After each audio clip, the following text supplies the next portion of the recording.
Bintan, kembali lagi di Bintan, Bincang Ini Itu Menyenangkan. Bersama saya Revi Anggi sebagai host, episode 7 Bintan kali ini akan membantu teman-teman belajar bahasa Inggris di English Zone. Program Bintan sendiri merupakan program edukasi yang dikemas dalam bentuk pembelajaran yang menyenangkan. Dan di English Zone ini, tujuan kami adalah untuk meningkatkan keterampilan bahasa Inggris dengan cara yang menarik melalui pembahasan yang ringkas namun jelas mengenai tata bahasa, kosakata, pelafalan, dan sebagainya. Kami percaya bahwa belajar bahasa Inggris akan lebih menyenangkan jika dibuat lebih menarik. Maka dari itu, kami berusaha menciptakan lingkungan belajar yang nyaman untuk teman-teman semua. Nah, untuk mendukung pembelajaran tersebut, di sini kami mengundang kakak pemateri yang akan menemani kalian belajar bahasa Inggris. Halo Kak, boleh dong kenalan dulu nih sama Sobat Bintan, kenalin namanya sama profesinya apa? Oke, hai Sobat Bintan, perkenalkan nama saya Fatimah Nahal, biasa dipanggil Ana, saya bekerja sebagai asisten bahasa Inggris. Oke, boleh tahu nggak asisten bahasa Inggrisnya ini di mana sih? Oke, asisten bahasa Inggris atau biasanya disebut tutor di TCC, bukan Tigigir ya, TCC Tursina Conversation Club. Oke, di Tursina Conversation Club. Kalau boleh tahu udah berapa lama sih di sana? Kalau jadi asisten sebenarnya sejak SMA ya, kelas 10. Nah, mulai sejak kuliah, jadilah tutor sendiri gitu yang ngajarnya gitu, main tutornya. Nah, sampai sekarang cuti dulu. Cuti dulu? Cuti dulu, nanti dilanjut setelah lulus. Oke, semangat ya, semoga cepat lulus agar kembali menjadi tutor di TCC. Kalau boleh tahu nih, hobinya apa sih? Nah, kalau hobi tentang bahasa Inggris itu suka banget sama yang namanya imitasi. Entah itu imitasi movies atau misalnya poetry, pokoknya video-video bahasa Inggris yang ada di YouTube lah. Oke, kalau boleh tahu imitasinya ini diaplikasikan ke apa sih atau itu buat pembelajaran diri sendiri? Nah, kalau aplikasi imitasi sih mungkin nggak ada ya, tapi imitasi ini jadi dasar kalau misalnya kita mau ngomongnya fluent sama native. Jadi ketika kita ngomong native tuh ngerti, nah makanya kita harus banyak-banyak imitasi. Oke, imitasi tuh penting ya Sobat Bintan.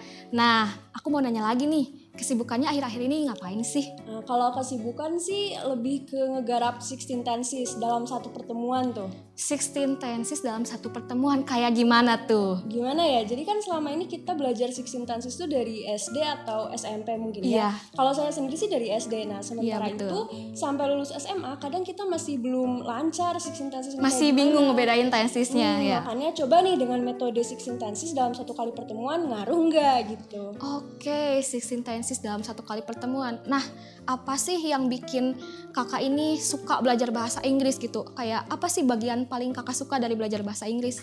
Pokoknya suka banget ketika, kalau kan belajar pasti susah ya, tapi kalau ketika bisa bahasa Inggris ini seneng banget. Kenapa? Karena pengakuan tuh nggak cuma dari dalam aja, tapi orang luar juga kayak, oh kamu bahasa Inggrisnya bagus gitu. Untuk ukuran orang Indonesia, bahkan orang-orang luar pun tahu gitu. Oke, jadi kayak ada pride tersendiri ya kalau misalnya bisa bahasa Inggris. Nah, betul. Kalau misalnya manfaat yang dirasakan setelah belajar bahasa Inggris ini apa sih? Mungkin kalau manfaat tuh, pernah gak sih kita nyesel, aduh seandainya bisa bahasa Inggris, bisa nih ikutan program ini, tapi sayangnya kita gak bisa. Nah, seiring berjalannya waktu, udah bisa bahasa Inggris, penyesalan itu udah jadi gak ada lagi. Ketika ada misalnya opportunity kayak gini nih, oh ini aku bisa bahasa Inggris, ikut. Jadi lebih banyak kita bisa include di suatu aktivitas. Oke, jadi membuka peluang lebih besar untuk kegiatan berbahasa Inggris ya manfaatnya. Oke, karena kita udah kenalan sama kakak pematerinya, boleh dong spoiler kita hari ini mau belajar apa sih? Oke, kita belajar apa ya? Apa tuh? Kita bakalan belajar tentang describing people. Describing people? Kayak gimana tuh describing people? Nge-review orang, bukan nge-review ya? tapi ya. Nge-review orang, describing people. Jadi kayak kita nge-describe nih, kamu ini orangnya kayak gimana sih? Terus sukanya apa? Kayak gitu loh. Oke, describing people. Nah, karena kita udah dikasih gambaran dari Kak Ana, maka langsung aja kita belajar sama Kak Ana. Sobat Bintan, semangat belajarnya ya! Hi Bintan mates, I'm Anna. Today we're going to talk about how to describe people. What does describing people mean? Describing, as written in Oxford Dictionary, is to say what someone is like. We can describe people by either their physical appearance or personal qualities. Why is it important to learn and understand how to describe people? One of the foundation This topic is a basic topic which is as important as the advances. So to make you going through the advances, you have to learn about describing people first. What is its practical use? We can use describing people when we're giving witness report of a suspect to the officer. So we're helping the officer to find their criminal suspect. Or we can describe people when we're looking for a missing person. But really, we don't really do that in our daily life. Rather, to put it simply, describing people is used when we're sharing experiences with friends who don't really know who the person is, but they do know the names. So we really share and exchange information with them. So now both of you know their names and their look. Let's take a look to this video. This is Dinda. She's been my best friend since junior high school. Dinda is physically attractive and morally ethical.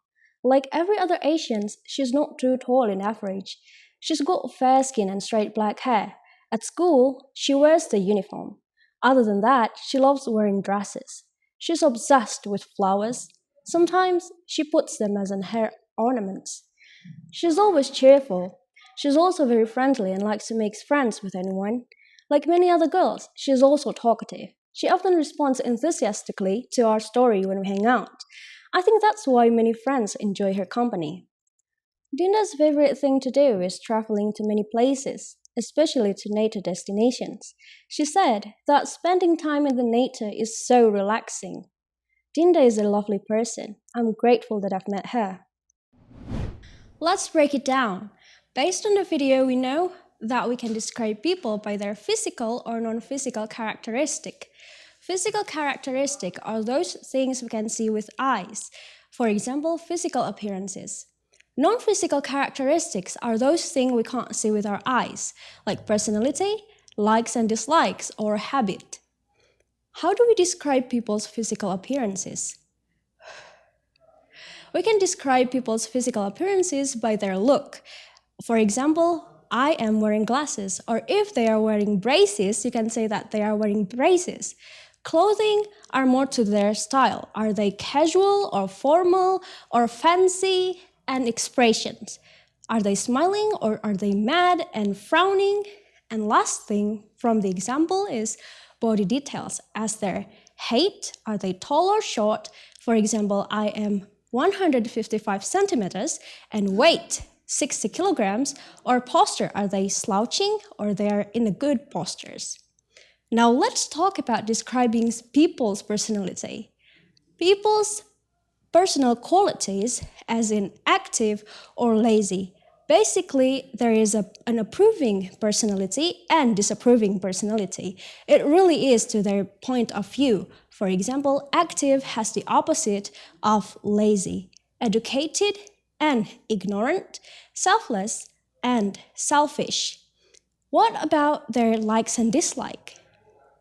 Likes and dislikes. Likes, as written in Oxford dictionaries, is preferences and decisions, or to enjoy something. As in dislike, is to not like something. You can use activities as in your likes or dislike. For example, gaming, traveling, going out, watching movies, etc. You can either like it or dislike it. Last thing is, let's describe people's habit. Habit, as written in Oxford, means a thing that you do often and almost without thinking, especially something that is too hard to stop doing. Things you like and dislike can be your habit. That's all for today. Hope you enjoy it and hope you learn from it. Bye!